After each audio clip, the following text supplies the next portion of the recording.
அஸ்ஸலாமு அலைக்கும் வரஹமத்துல்லாஹி வபரகாத்துஹு. யஜூஜ் மாஜூஜ் கூட்டத்தினரின் வருகையை பற்றி இன்று நாம் காண்போம். நபிகள் நாயகம் ஸல்லல்லாஹு அலைஹி வஸல்லம் அவர்கள் முன்னறிவிப்பு செய்த 10 அடையாளங்களில் யாஜூஜ் மாஜூஜ் எனும் கூட்டத்தினரின் வருகையும் ஒன்றாகும்.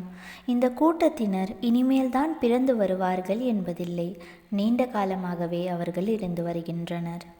துல்கர்னைன் எனும் அரசன் 2 மலைகளுக்கிடையே உள்ள பகுதியை அடைந்தபோது அதற்கப்பால் எந்த பேச்சையும் புரிந்து கொள்ளாத ஒரு சமுதாயத்தை கண்டார்.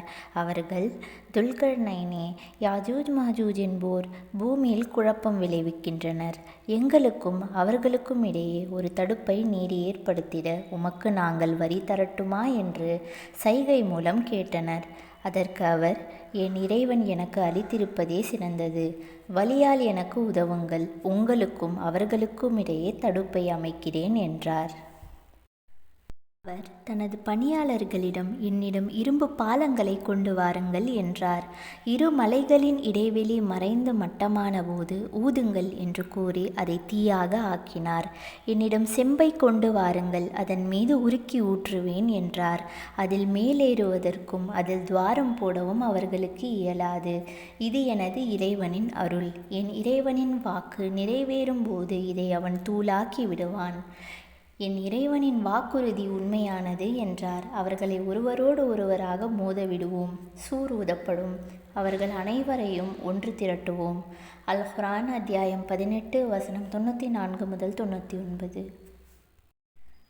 யுக முடிவு நாளின் நெருக்கத்தில் அந்த தடை உடைக்கப்பட்டு அவர்கள் வெளிப்பட்டு வருவார்கள். ஒருவருடன் ஒருவர் முட்டி மோதிக்கொள்ளும் அளவுக்கு அவர்களின் எண்ணிக்கை பெருமளவில் இருக்கும் என்றெல்லாம் இந்த வசனங்களிலிருந்து நாம் அறியலாம்.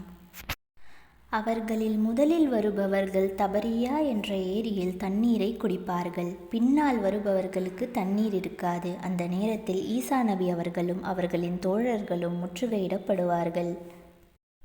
ஒரு மாட்டின் தலை இன்றைய 100 தங்க காசுகளுக்கு சமமாக தோன்றும் அளவுக்கு முற்றுகை நீடிக்கும்.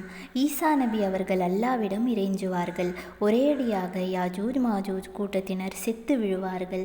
பின்னர் ஈசா நபி அவர்களும் அவர்களின் தோழர்களும் தூர் மலையிலிருந்து கீழே இறங்குவார்கள். ஒரு ஜான் இடம் கூட மிச்சமில்லாமல் அவர்களின் உடல் பூமி முழுவதும் சிதறி கிடக்கும், நாற்றமெடுக்கும். அப்போது ஈசா நபி அவர்கள் மீண்டும் அல்லாவிடம் இறைஞ்சுவார்கள். அப்போது அல்லாஹ் ஒட்டகத்தின் கழுத்தை போன்ற பறவைகளை அனுப்புவான். அவை உடல்களை தூக்கிச் சென்று வீசி எறியும். பின்னர் அல்லாஹ் மழையை பொழிவிப்பான். பூமியே கண்ணாடி போல் சுத்தமாகும்.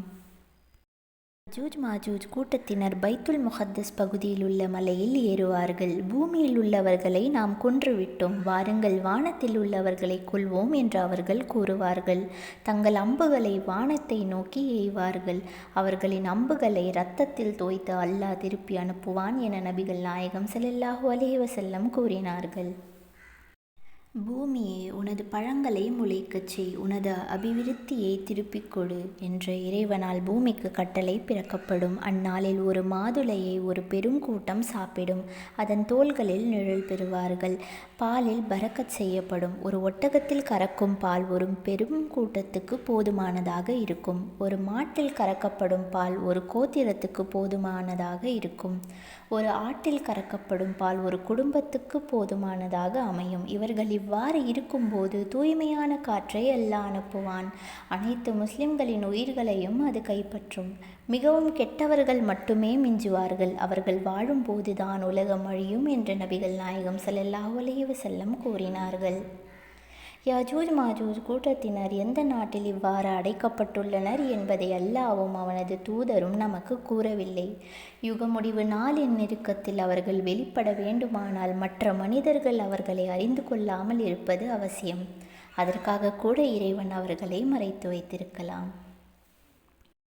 இந்த கூட்டத்தினர் தனியான இனத்தவர் அன்று. ஆதம் அலைஹிஸ்ஸலாம் அவர்களின் சந்ததியில் தோன்றியவர்களே என்பதை பின்வரும் நபிமொழி அறிவிக்கிறது. யாஜூஜ் மாஜூஜ் கூட்டத்தினர் ஆதம் அலைஹிஸ்ஸலாம் அவர்களின் சந்ததிகளாவர். அவர்கள் விடுவிக்கப்பட்டால் மக்களின் வாழ்க்கையை பாழாக்குவார்கள். அவர்களில் ஒவ்வொருவரும் 1000 அல்லது அதற்கும் அதிகமான சந்ததிகளை உருவாக்காமல் மரணிப்பதில்லை என்று நபிகள் நாயகம் ஸல்லல்லாஹு அலைஹி வஸல்லம் அவர்கள் கூறினார்கள். அறிவிப்பவர் அப்துல்லா பின் அம்ர் ரலியல்லாஹு அன்ஹு. நூல் தப்ரானி.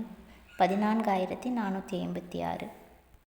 யாஜூஜ் மாஜூஜ் கூட்டம் அழிக்கப்பட்ட பின் முஸ்லிம்கள் ஹஜ்ஜும் உம்ராவும் செய்வார்கள். ஹஜ் செய்வோர் யாரும் இல்லை என்ற நிலையில்தான் யுக முடிவு நாள் ஏற்படும் என்று நபிகள் நாயகம் ஸல்லல்லாஹு அலைஹி வஸல்லம் அவர்கள் கூறினார்கள். அடுத்த பதிவில் அதிசய பிராணி பற்றி காண்போம். நன்றி. ஜஸாக்கல்லாஹ் ஹைர்.